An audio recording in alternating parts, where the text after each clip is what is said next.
red dot? Red dot. Okay. So we're learning the Mishnah Brura on the section about Tochacha, which was related to the Gemora Beitza. That what we're learning was the Daf Lamed.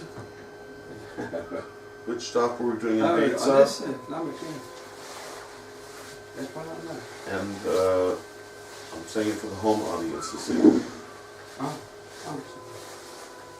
Here we are in Samanavshi in Zichron Yaakov neighborhood of Jerusalem on Rachov Zichron Yaakov 6.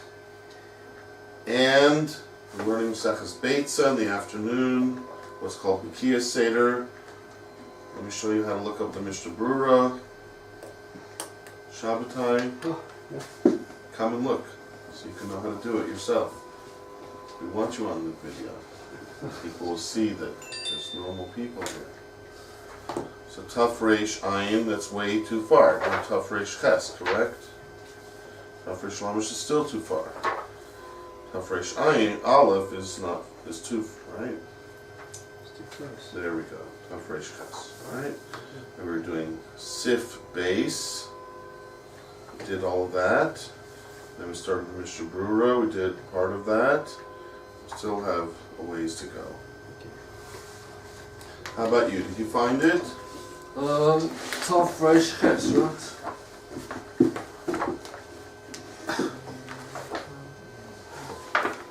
Yes. Do you remember, should we review the Shulchan Aruch and the Ramah first? We learned a very important point in the Mishnah Brura. It's better for a person that he doesn't know about something that's not a function of Torah, better than be shogeg and than be amazed. That was in the Gemora. Gemora said, Mutav shiu shogegim v'al yu mezedim. Yes. But we saw in the Shulchan Aruch and the Ramah that only applies up until where it's Mefurish b'Torah. Why? Because once it's Mefurish b'Torah, it's not Mefurish b'Torah. It's explicit. Right? If it's Mefurish, if it's explicit in the Torah, however, Then the rule doesn't apply. why? Because everybody knows about it. Because we assume the person knows. Assume it doesn't. Okay? And therefore, we can't avoid giving Tochacha anymore, because what are we going to gain? That he's going to do a b'shogeg, but we know he's doing a b'mezi. Okay, so that's the rule. If we think he's doing a b'shogeg, we usually prefer to keep him shogeg. Okay? But, the Mishnah Brura, let's see the Mishnah Brura again. Ein mamachin b'yadan, But base. if he's mazy and you know he's going to listen, you give him talking, right? But if That's he's a not gonna different point. listen, If you know he's going to listen, or you think he's going to listen, then you should still give the Tochacha. and if he's not, you keep on until he claps you or... No, that's not in these parts. We say that depends on whether you're doing it in public, in private. Okay, let's just go through with the Mishnah Brura again. Let's start with the first Mishnah Brura, which is, there's a base there, which signifies Sif base, but it's really Sif cut and Gimel in the Mishnah Brura. You see it? Yes. Shabbatai, you see it? Here at the bottom. Ein mechachim. Ein memachim. Okay, V'davka. Anybody would like to try to read this? I could do Go ahead. that. V'davka b'yodea b'vada shah yikablu mimenu. And dafka means only when he knows for certainly that they're not going to accept him from him, not going to accept his. You use two pronouns. He knows that he this. I don't know who the he is. I don't know who the other he is. Who are we talking The about? person given to Tochacha knows that the other person who's being rebuked against will not listen, not accept. Okay, so the person doing the Avera. Let's call him the person doing the Avera. Avera. Chaim Salinger.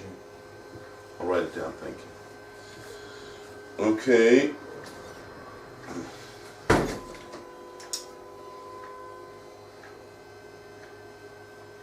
So let's say it again. Who are we talking about? The Baal there is not going to listen to the Baal Tochacha, the one that's given. Let's use the English word. The person committing the sin When it says not going to listen to the person one is giving rebuke against him. So the Mishnah Berurah says that what the Shulchan Aruch says, which is what? The better to say nothing is only if you know for sure that the fellow doing the Aveira, if you do try to rebuke him, won't accept the rebuke. Then it's better to be quiet and let him continue to be shogeg. Aval. The suffix Shema Yikavlu, but if he has doubt, maybe he will listen. Who's the he? Don't say he. If the person giving the tachacha, person giving the rebuke has a doubt, perhaps that the Baal Bear will listen. Oh.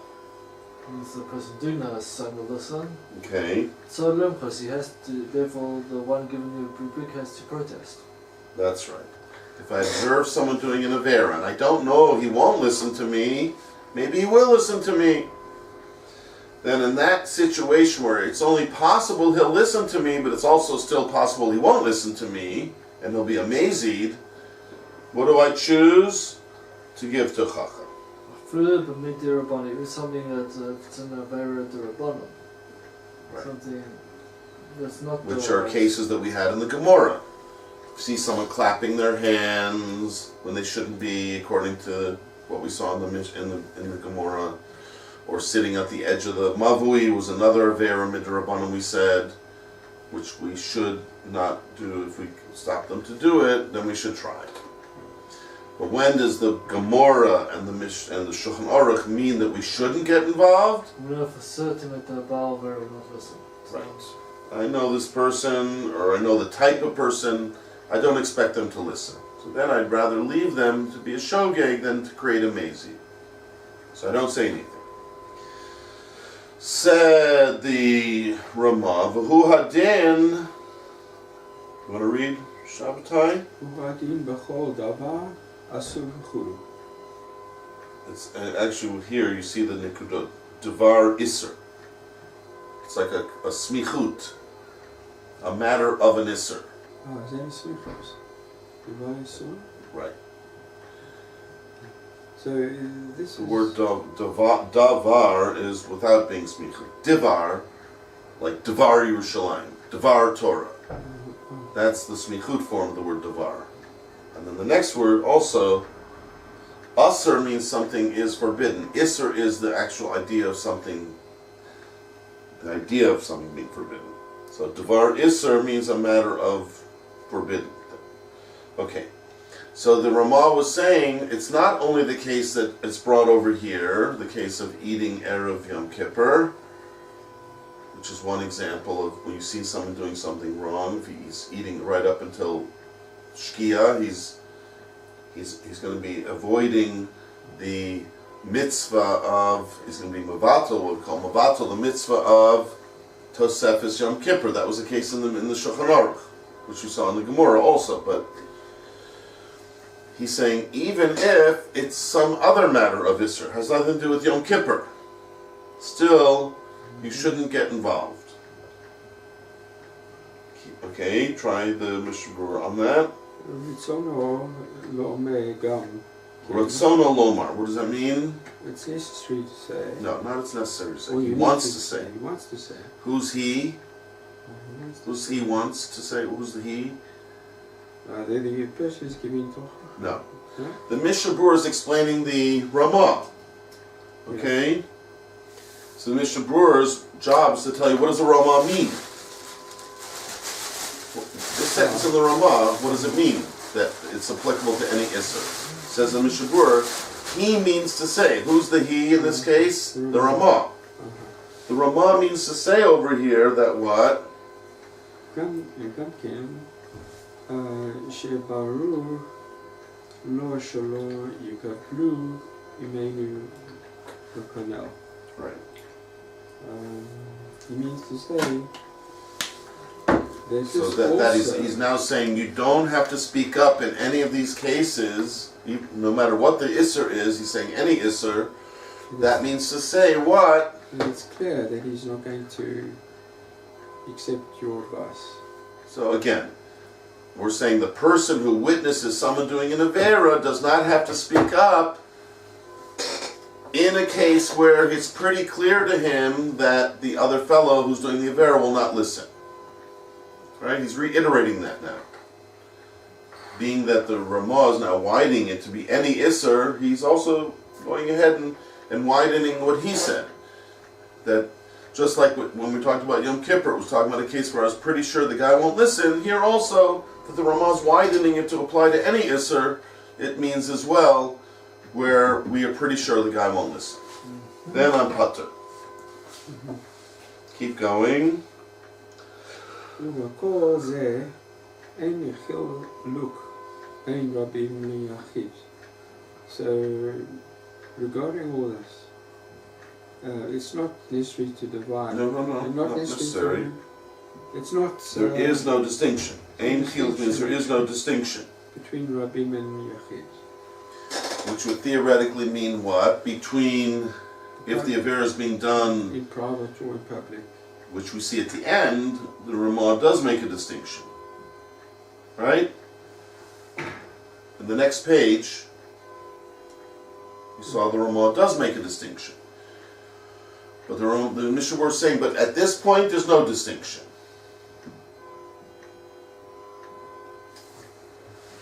If you are dealing with a person and you do not think he's going to listen to you, and we're telling you, therefore refrain from giving him tochacha, says the Mishnah Berurah, it doesn't make any difference whether it's in public or private. What are you supposed to do, whether it's public or private? Saying it does make a difference. Therefore, what should you do? Refrain. Refrain when you don't think he'll listen. So all that goes together. When you don't think a fellow's going to listen, you refrain from giving tochacha, whether it be in public or in private. That's what's coming out. Okay? Wow. And of course, we know it's talking in a case where we think the guy is shogeg. Okay. Says the next Mishnah Berurah, in all these cases, on Rinan, we say, mutav shehu shogin, etc. Right? What the Gemora said in a few places, and what we're saying now in the Shulchan Aruch, it's better that the person who's doing the Avera should remain shogeg, unintentional, non-rebelling against Hashem, rather than mazid, which would be like a form of rebelling against Hashem. Okay, says the Mishnah Berurah. Another Ratzon Lomer. Now you get to practice. Right. The Rama means to say. That's right. Gam came Berur law. It's this also is clear to him. She imomelehem law. Kaprim emenu. Right. Third time we're being told the same principle. All this only applies if you're pretty sure he won't listen. Then by telling him, you create him into a mazid. I know he'll still do it, and he'll now be mazid. That's worse. But בכל זה, דווקא שבעכשיו הן שוגים. Shogegim. This is only true. What? If now he is a shogeg. These people we're talking about are shogeg, right? That's the first step in this whole halacha. If you see someone doing something and you're pretty sure he's shogeg, so there's two things I know about the guy. Somehow, right? He's shogeg. The person I see about to do an avera or doing an avera, I'm pretty sure he's shogeg, and I'm also pretty sure he what? He's not going to listen. Not going to listen. Then I refrain. That's what he's saying. Aval. כשיהודים שהוא אסור לעבורים מזיד, but when he... It's actually plural. Yodim means everybody knows. Everyone knows that this thing is asur. And everybody I see doing it must be over b'mezid when they do it. Everybody knows it's asur, so you're doing it b'mezid. אף כשברור לו שלא יקבלו. So the Ram is necessary. He needs to right. Chastise them. Chastise him when it's clear. Even when it's clear that he's not going to accept this. Right, when these people won't accept it. So, if I see a group of people doing an Avera, or even one person for that matter, but even a group of people doing an Avera, and what? And I'm pretty sure that everybody knows that that's usser, cheeseburger. Most people know that's usser. So I see a group of people eating cheeseburgers. You have to rebuke them. And I'm pretty sure they won't listen to me when I walk up to their little table outside the McDonald's, give them tachacha. They're all going to laugh at me, tell me to get out of their hair. I still have to what? Still have to give tachacha. So we see it's not only in a situation where you think you're going to prevent them from doing an avera. Tachacha is not just a mitzvah to stop people from doing averas. Maybe you could say even better, I'm not a policeman. That's not my job to stop people from doing averas. My job is to let them know that it bothers me. Maybe that's how we should look at it. Was that hamniya? It's not preventative. It's not. You're not saying. What are you trying to say? You're not preventing it to. You're not saying to prevent them from doing something wrong. It's not preventative, right? It's not to prevent them from doing it. It's rather to let them know that people aren't happy. In a sense, what we kept seeing in the Shulchan Aruch and the Ramah, they use the word memachim or mochim, protest. It's more like a protest then, really, than what we normally think is rebuke. Normally we hope rebuke stops the person. Protest may or may not, but at least I got it off my chest, right? They're not going to go to bed thinking they did the right thing. They know they did the wrong thing. Okay, so he's saying over here that when I see people doing something, I'm pretty sure they're shogeg. Yeah. And I'm sure they won't listen to me, then I don't get involved. But if I see them and I'm pretty sure they're mazid, then even if they won't listen to me, I get involved. Right? The shogeg, you don't get involved, right? That's right. If you think they won't listen. If they're shogeg and they might listen, he said, you should still get involved.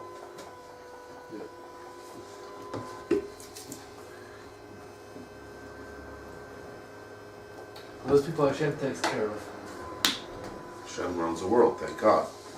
But it still gives us different mitzvahs to be somewhat involved in the running of the world. But it's more like a chesed that he makes us feel like we're doing something important. Really, he's still running the world. Okay, unahi did. Unahi did. What's nahi? Granted. Pretty important word. Nahi. Granted. Did. Me. Who? He who. Eino. She'eino mochiach. He who does not give chastisement. Does not rebuke those around him.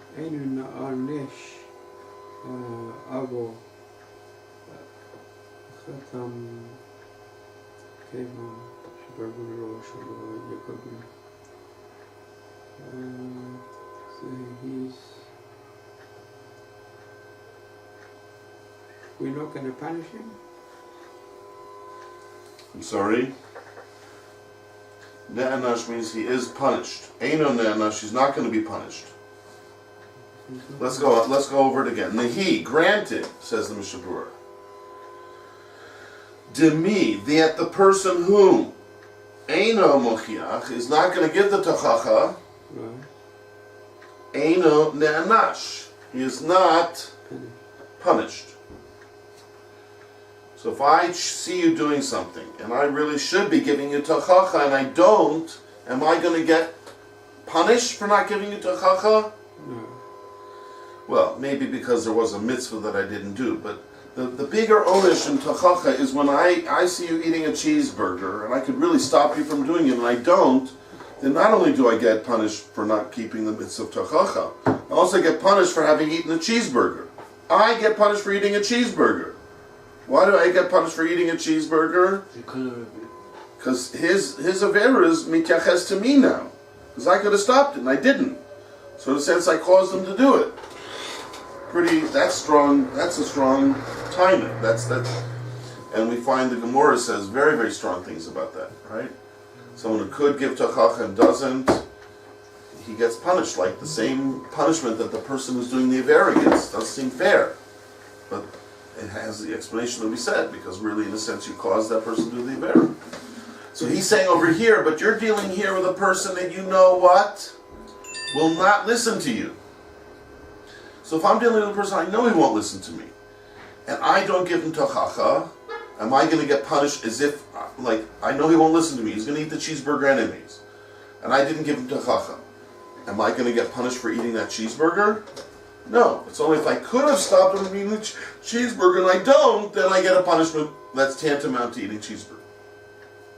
But we're talking about here someone you know he won't listen to you. Right? Yes. So says the Mishnah Berurah, Nehi, granted that I'm not going to get punished for not giving that guy Tochacha, because he would have done it anyways. I can't stop him with my Tochacha. So that kind of punishment that the Gemora speaks about, that you get punished, the same punishment as the guy doing the vera, I'm not going to get if he wouldn't listen to me. So he says, but granted that that's true, but still, Mikol Makom,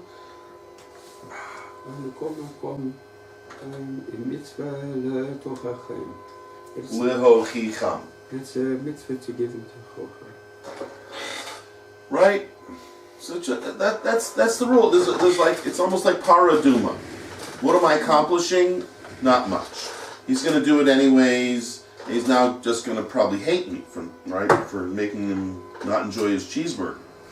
Right? It's like once Rav Orlovsky. You ever heard Rav Orlovsky speak? He's a very funny guy. Have you ever heard him speak? Extremely funny rabbi. If you can ever hear him. American guy, yeah. Very funny guy. Where does he live? Also brilliant. But what? I think he lives in Har Nof. So when I used to teach at Or Sameach, so often when I needed a ride home from Or Sameach, it helped me. He would give me a ride to the Givat Shul area on his way to Har Nof, and then I'd get a bus to Telstone. So he used to tell me different stories, very, very funny stories. It's always good to get a ride with a funny guy. Yeah. I'll only tell you though if you don't fall asleep. Anyways, he was saying he often has to travel, and often when people see he's a rabbi, they like to taunt him. One time a guy was trying to get him angry, so he said, I'm going on an adventure. I'm going to cheat on my wife. That's what this guy was saying to Rav Orlovsky. So Rav Orlovsky said, when someone tells you they're about to do an avera, you have a choice. If you can stop them, you should try. If not, at least you should make them feel guilty. And if you can't do that, at least you should make it that they don't enjoy their avera. That's why Jewish mothers are very good at making us feel guilty. Right? Because they know this mitzvah of Tochacha very well. And even if you're not going to accomplish anything, but at least you make the guy feel bad. Okay? 5 minutes. Huh? For 5 minutes. Well, you do it enough, it'll have an effect. Anyways, that's your mitzvah. Your mitzvah is to have a 5-minute effect on this guy. So what did Rav Orlovsky say to him to make sure he wouldn't enjoy his avera? Mm-hmm. He said, "Oh, that's good. And what's your wife doing?" Uh-huh. "Oh no, she's at home. She's a good wife. She would never." He says, "How do you know? If you're doing that here, she probably says the same thing about you. My husband's a big tzaddik who would never do anything like that. And you're boasting about it to me, a rabbi, on the airplane. I'm sure at home she's doing the same thing." And the guy didn't say one word the rest of the flight. Not boasting about it anymore. He was like thinking, maybe the rabbi's right. Maybe, So he said, I at least accomplished one thing. The guy didn't enjoy his Avera. Okay, so it seems from the Mishnah Berurah that's the pshat. Not only I know I'm not going to stop him, and I also wouldn't get punished if I didn't give him Techacha, but I get a mitzvah of Techacha if I rebuke him. There is still a mitzvah. What are you accomplishing? Yeah, I make him feel guilty, I make him feel bad, right? Something in his conscience might nag him later on. He knows he did something wrong because some stupid Jew was telling him he's wrong, right? But it makes me feel guilty, you know. Yeah, you make someone feel guilty. There's a toelis in that. Hopefully, someone who's doing averas will eventually feel guilty. He'll do tshuva. If you don't stop him, well, my problem right now. You're right. That's what you have to realize. If you can stop the guy, you should stop the guy. But obviously, we can't physically stop people. No one here is saying we should physically stop it. We're only talking about speaking to the guy. Halacha doesn't talk about physically stopping. I told you. Where it is brought down in halacha to physically stop someone doing an avera is when you're going to be losing money, and to take the guy to Beis Din would not work for whatever reason, or you'd lose money.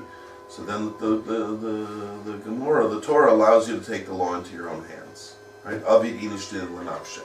Can you take water and pour it in his cheeseburger? That's what I'm trying to show you. That nobody here talks about doing something physical. Right? All the Gemoras we've learned, and all the Shulchan Aruch, the Ramah, and so far the Mishnah Berurah, they all have a lot to say on this subject, but they know what he's saying. And by the way, grab the cheeseburger out of his hands and run in the opposite direction. Nobody says that, but you know where we saw that happening? Where do we see that in the Chumash? A little bit like that. Rachel, who took her father's trophy. Oh. Right? She stole his idolatry because she wanted him to stop doing Avodah Zarah. Did that really stop him from his Avodah Zarah? Probably as soon as he got home, he went to the Avodah Zarah shop and bought a refill. But got a refund.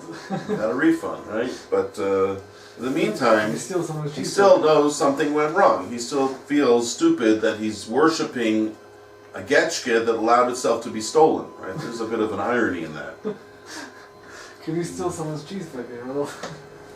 I don't see the heter yet, but maybe if we finish this, all the Mishnah Berurahs will have a heter. Let's hope for the best. In the small print at the bottom. Now that is true, by the way. There's the Sharat Sions here, which we haven't done, which might be kedai to do at the end. But let's just continue with the Mishnah Berurah itself. You like that? You know how the Mishnah Berurah works, right? The Mishnah Berurah is more for simple people like us. And then if you're a little bit more of a Talmid Chacham, you look in the Sharat Sion, he gives these sources where you can look it up. And he also says a few extra thoughts down there. Mishnah Berurah is for both people. Mishnah Berurah is like for the normal guy.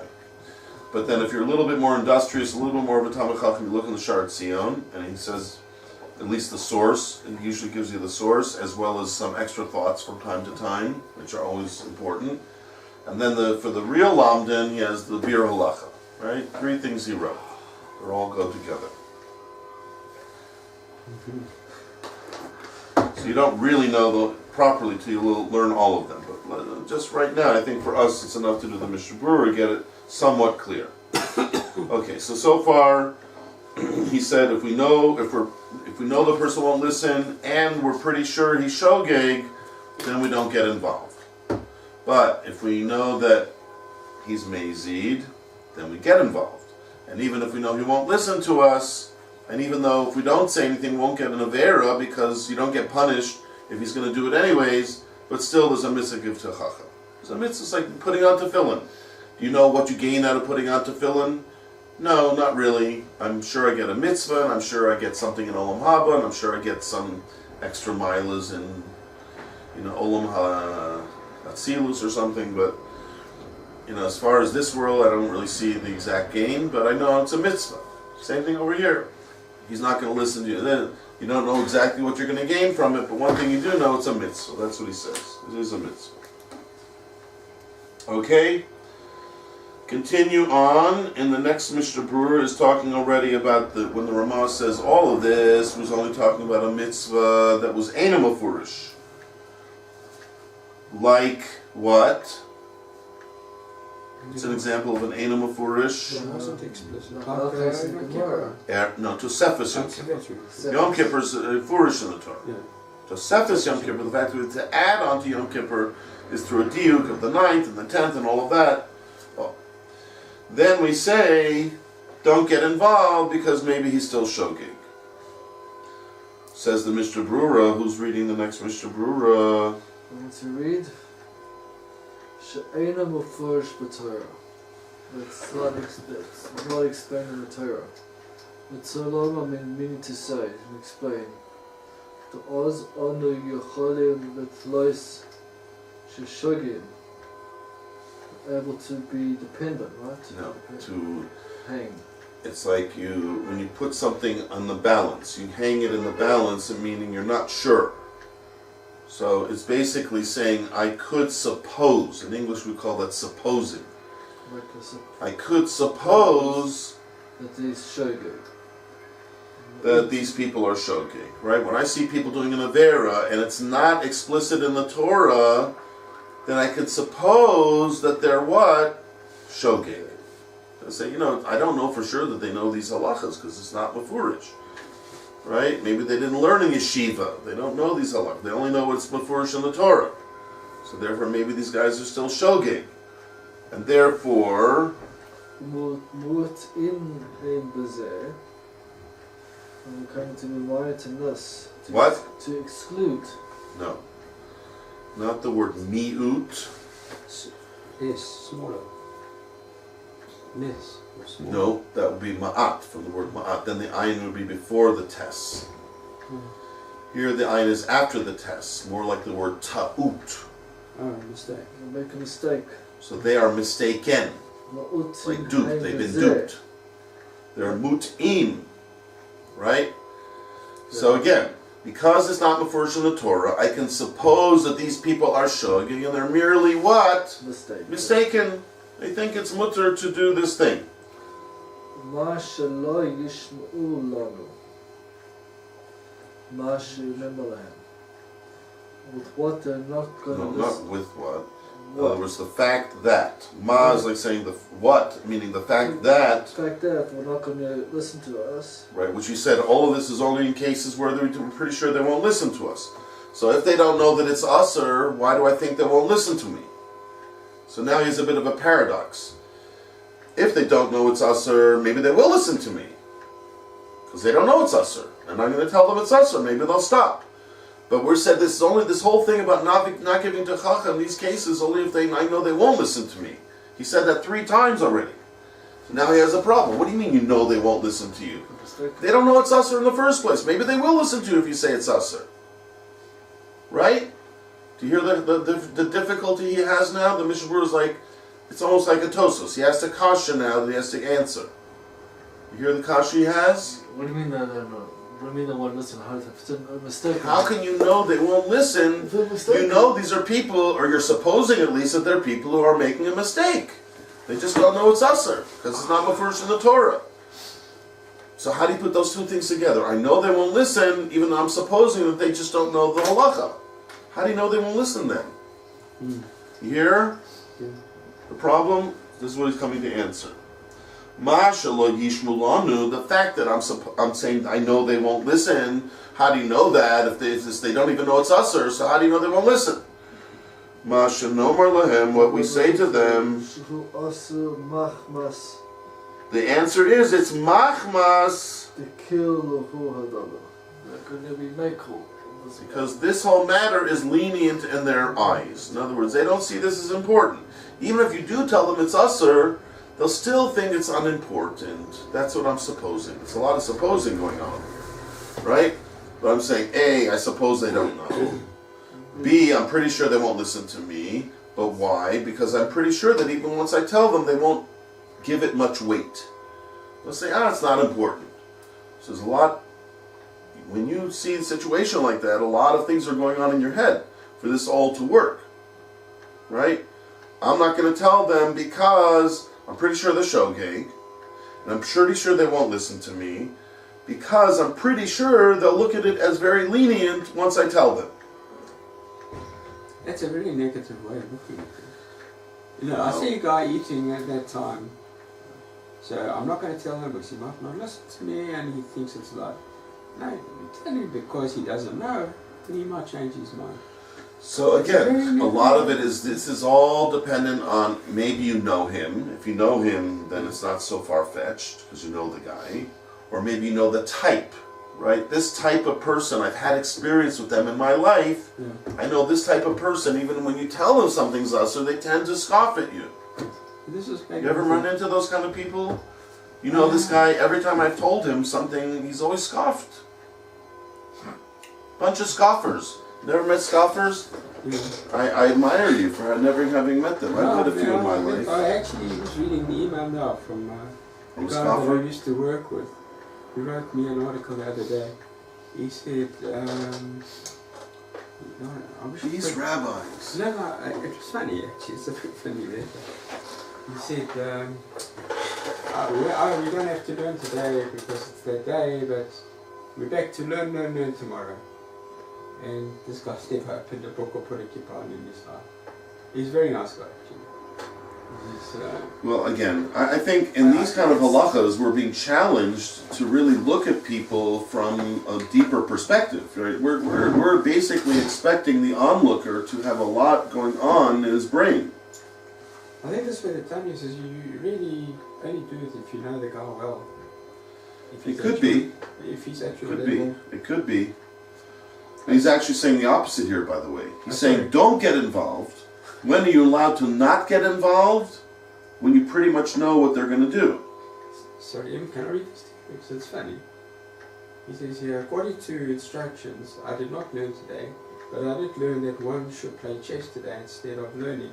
Well, tomorrow it's back to the old grind as usual, learn. And this guy has never opened up a book in his life. Well, if you want, you can write him back. My rabbi, by the way, laughs like you at this whole minhag of not learning. So he would like you to come meet him next Nittelnacht and learn with him. Now, you know what I said to him? I said, sorry, it's only from Shkia till midnight. You should have learned today. Better luck next year, but Baruch Hashem you remember. You know, it's kind of positive. Well, you can tell him now. I've told my rabbi about you. He's looking forward to meeting you next year. I can never see through your front. All right, so it's actually the opposite here, by the way. He's letting you not get involved when you know a lot about the person. Either you know him personally or you know the type of person. I'm not going to get involved. You know why I'm not getting involved? Because I'm pretty sure he won't listen. Okay? How do you know? You're talking about a guy who doesn't know the halacha. Maybe he will listen. Oh, I know this guy. Or I know this type of guy. I'm pretty sure that when you tell him, he's not going to listen. So then you're allowed to not get involved. Like my brother. Okay, again, it could be because you know the person so well you can predict pretty much what he's going to do. Yeah. Or it's the type of person. There's plenty of people in this world that because of who the type of person, you just assume they're going to act in certain ways. Okay? Whatever the case, we're getting a little bit closer now to understanding when we do and don't get involved. Okay? Basically, to not be involved, it has to be pretty complicated. I'm pretty sure he's shogeg, and I'm pretty sure he won't listen to me. And that's all based on the fact that I'm pretty sure that even when I tell him, he would still look at this as being too lenient and would not take it seriously. What happened to Yirmiyahu about the Churban? He shouldn't have rebuked him. He knew that he would listen. First of all, a Navi cannot suppress his nevuah. That's a whole different ballgame. If Hashem, I don't expect him to appear to you in our day and age, because he only appears to children and mishugaim. And dogs. So, but in Yirmiyahu's day, he was a Navi who received a nevuah. That's one of the reasons why Yosef, it says, why did he tell his brothers a dream? He didn't realize they hate him and they're going to hate him more? And throw him into a pit, which by the way they did with Yirmiyah as well. They threw him into a pit and tried to kill him, etc. Because if you receive a nevuah, you can't suppress it. It's usher, it's a deraisa for a Navi to suppress his nevuah. If you know you're getting a nevuah, or if you received a nevuah, you cannot suppress it. Mm-hmm. So Yosef wasn't allowed to suppress his dreams, according to the Ramban, I believe, says this. And Yirmiyah certainly couldn't suppress his nevuah. There were Navi Sheker who did go around telling people everything's going to be okay, but it's not clear whether they were received a nevuah and just suppressed it, or just walked around telling people everything's going to be okay, because that way you get a lot of, compliments and so forth. You're telling people everything's going to be okay, they're happy to help you. But Yirmi, and we told them everything was going to be horrible, they tried to kill him. But he had to do it because it was a nevuah. He could not suppress the nevuah. It's also to suppress the nevuah. Okay, let's continue on. So we're saying, so far, so good. If it's not mefurish in the Torah, then I believe he won't listen to me, because I believe that he'll look at it very leniently. Ulechein, everyone have it? Yeah. You have it, Shabbatai? The end of the line, Ulechein? Yes, I'm reading now. Yeah. Amrina Bezeh, we do say in this situation, who's reading? Lutov Shiu Shogegit. Better to be B'Shogeg. Then Mezi. Right? Better they should remain Shogeg than turning them into a Mezi. Aval, B'Dava HaMafush B'Torah. if on the other hand it's something that is explicit in the Torah, Hein Overin Al Zeh. and I see people who are transgressing this openly, without, compunction, then I can say to myself, what? B'Vada Einam Shogegin. For sure, They're not doing it unintentionally. these people are not shogeg, right? These people know they know it's wrong. Everyone knows the Torah, right? As I said, today, in our generation, I don't even think that's true, right? Many things are in the Torah, and I can tell you a lot of people who probably don't know they're in the Torah at all. But the Mishnah Berurah is assuming really what it says in the Ramah.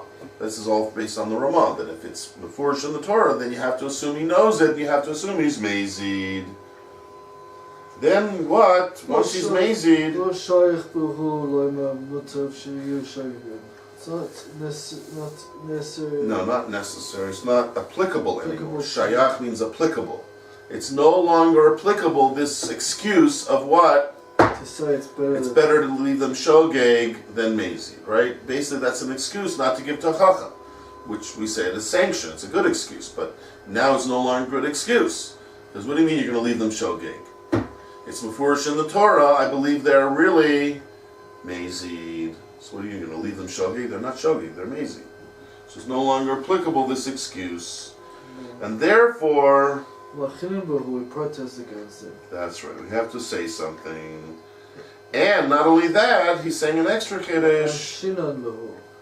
Ad The the parshi. Now he's saying a new thing. We do punish them until they separate from the Avera. Now he never said that before. Now he seems to say we should do something to make it different, their life difficult, till they separate from the Avera. I don't know what he means by this. He's never spoken about this before. This is a new thing he's mentioning now. Some kind of... For sure, we've seen verbally. But does he mean even more? Onish usually means something physical. Is he saying we should do something physical to this guy? The only thing I saw physical was the other direction. At the end, the Ramah said, if it's in private, then I have to give him tachacha till he hits me or curses me. That I saw something physical happening, but not that I'm doing it, that I'm giving him verbal tachacha till he would react physically or whatever to me. But now he's saying, if you know a guy is doing something to mazid, then now you should do something to punish him till he stops doing the Avera. I don't know what he means by that. What, verbal punishing? Physical punishing? I don't know. Mishnah Berurah is just jumping Avera, then how will it look? Mikan ve'elach, but from now on, you know what he means from now on? Once you've taken away his excuse, But that was only one possibility, so we can't really be going on that. I think it's going the general case, because we're talking about in public, once only. you only give once, and he asked a side question, what do you accomplish? Oh, he could accomplish something, but from now on, meaning from that time on, why not the second and the third and the fourth time? No, from now on, It's a mitzvah. we say kashem. It's like kashem shenichnas lebris, just like Just like the mitzvah lomed va hanishma. Just like there's a mitzvah to what? Say something which is a... will be heard, will be listened to, right? The big mitzvah to tell someone something that they'll listen to, but just like there's a mitzvah to do that, to tell someone something to listen to, Lomar, She'eino Nishma. It's just as much of a mitzvah not to say something that won't be listened to. So the first time you should say it, because maybe you'll listen, or at least you'll take away a specific pay. But from there afterwards, second, third, fourth time, why shouldn't I keep doing it? Because now we say there's a mitzvah to stop talking. It's just like there's a mitzvah to say things that will have a good effect, there's also a mitzvah to refrain from things that will not have a good effect. Besides, every time a person says a word in this world, he's one step closer to never speaking again. Because there's only a certain number of words you're allotted to in this world. It's kind of scary. If you use up your allotment, it's gone. So why do women live Sometimes that's why a lot of older people lose their power of speech. They've used up their allotment. Why do women live longer than men? Because they were given a huge allotment. But 9/10 of speech came down to women, right? Yeah, their bank account is much bigger than ours. Needs to be. Imagine a woman who couldn't speak. It must be horrible. Although I remember my father, when he had his stroke, he could almost not speak. It was so frustrating for him. Lo Lena. Hashem should help us all be healthy, wealthy, and wise. Now, what you say. Yep. And that's why there's always a mitzvah saying not to say something that won't have a good effect. Why say something that won't have a good effect? So he said, sometimes you have to say it anyways, just for, right, the mitzvah of tachacha, but once is enough. After that, you're not having any good effect. But that's if it's in public. What about if it's in private, we say, chayiv lo chicho. In private, you have to keep going. But he just told me it's a mitzvah to stop saying something that won't have a good effect. So why in private do I keep going? Okay, maybe he'll explain. We're talking about what? Ba'avera shebeseiser. Are we together? We're fading out? Ba'avera, that's done secretly. Secretly, right? In other words, nobody knows he's doing this avera. In such a case where someone's doing an avera that's a private avera, then he should give him techacha himself. Right? He's doing a secret avera, give him secret techacha, right? Beckon to him. But the avera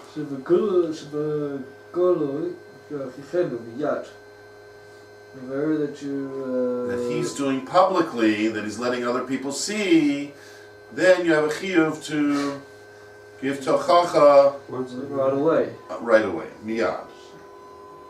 Why? Lo yischalel shem shemayim. Because when someone does an avera and nobody says anything, that's a huge chilul Hashem. It's making it look like there's nothing wrong with what he did. What do you mean there's nothing wrong with it? He did an avera. He ate a cheese, whatever. He ate a sandwich on Pesach. That's a big chilul Hashem if other people see it. So he's saying if he's doing the avera privately, then give him techacha privately. Wait till it's appropriate. If he's doing it publicly, then you have to give techacha right away because of the chilul Hashem. All right. This is the last Mishnah Brura. We've reached the end of the line, unless you want to do all the shard seals and the bir lachas.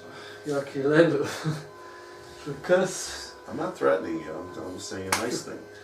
Okay, now, so what he's saying over here is he said if it's in private, then you should do it until he either hits you or curses you. Die. It's enough. Yinzof. So, Yesh Omrim, he brings a few sources down below, and he also has other things to say down below, but let's just leave it for right now. So there are those that say what?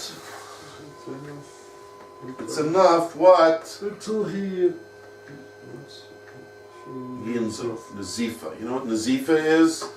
You know when when Yosef told everyone his dreams, what was their reaction? They hated him. And what was Yaakov's reaction? His own father's reaction? Wait and see what happens. Not just that. It says, Aviv ga'a rabo. He growled at him. He like said, wah! Right? That's right. That's like Ginzov. Right? Someone to just yell at you, to kind of scare you, as it were. Okay? That's what it says Yaakov did. He did not make him think he had done a good thing. He asked him two things. What do you think? Your mother and I are going to bow down to you? What was he really saying? Your mother's dead. How did you have a dream about your mother and I bowing down to you? What do you think? Your mother and I are going to bow down to you? She's dead. Obviously your dreams are shtuyot. But it says still, he growled at him. Ga'ar. It's like growl. Right? What are you doing? What is this? Right? Idiot! Right? That's Yinzov. Right? That's Nazifa. Right? If a Rebbe does that to a Talmud, he could be excommunicated just because his Rebbe yelled at him. But he's saying over here, that could be. You don't have to really wait for him to curse you. Mamash, a curse is a very dangerous thing. Right? You know what happened to Trotsky when he was cursed? Eventually got assassinated. These curses can have very bad effects. You don't want to be cursed, right? And he said before, you're not supposed to put yourself in sakana. So to tell you that you should keep giving tochacha till he curses you, it's like saying, basically, put yourself in sakana. So he's saying, now, no, that's not the pshat. At least some people say that's not the pshat. But what does it mean he should curse you? Say it till he curses you? That doesn't really mean curse. It means till he yells at you. Achi yinzov. Okay? So keep going till he barks at you like a dog, right? From then on, then you shouldn't do it. And why? Interesting enough. And he keeps bringing interesting reasons why to stop giving to Chacha. Why? Do not rebuke a scoffer. Right. Then he is a never unless he hate you. Right. In other words, you don't have to keep doing it if the person's not going to take. Anyone who doesn't take Chacha properly is called a lates. Because what is the true lates? When you scoff at something, you're saying something that's very important is not so important. Right? You're like belittling it. When you don't listen to someone who's telling you, what you're doing is usher. You're saying, basically you're scoffing. You're saying that you're telling me it's so important, and I'm saying it's not important. That's called a scoffer. And there's a bad problem with the lates, that since he doesn't take things seriously, all he's going to do is hate you for having made his life miserable. Right? So better to stop, right? You don't have to walk around making enemies. But if the guy's going to listen to you, then you should continue, okay? But he's saying there are people who say you should go till he hits you or curses you, but there are those who say, and the Mishnah seems to go with that opinion, that rather you should continue just till he yells at you. But then, from then on, you should not continue.